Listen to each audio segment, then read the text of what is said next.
गिबियावनो सानजारि थान्दैनि नायगिरि नोंथांमोनखौ बरायनानै लाग्रोनाय जाबाय। स्टुडिय'आव आं आमिना सरगियारि।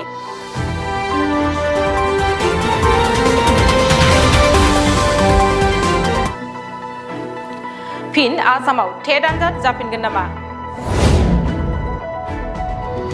फरायसालिफोराव गोदानै फोरोंगिरि थिसननो थांखि लादों आसाम सरकारा।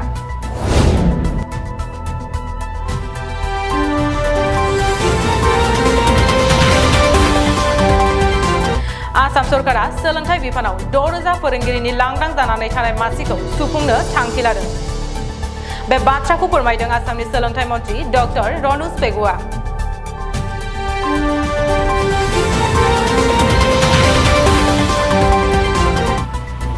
मैया 7 डिसेम्बर गुवाहाटीनि सरनिया हाजोआव थानाय गान्धी मण्डपआव आसामनि गिबि मन्थ्रि डक्टर हिमन्त बिश्व शर्मानि दैदेननायाव मोनसे केबिनेट जथुमा जानानै थाङो।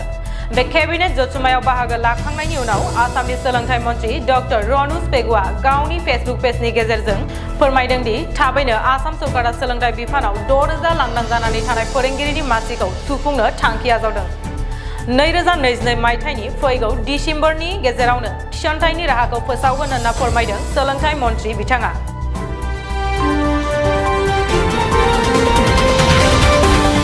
मख'नो गोनांदि आसामाव गोबां रोजा टेट उथ्रिसारनाय बिजाथिफोरा फरायसालियाव फोरोंगिरिनि लांदां जानानै थानाय पस्टफोराव थिसनलाय होनांगौनि थाखाय सरकारखौ दाबिबोबाय थादोंमोन।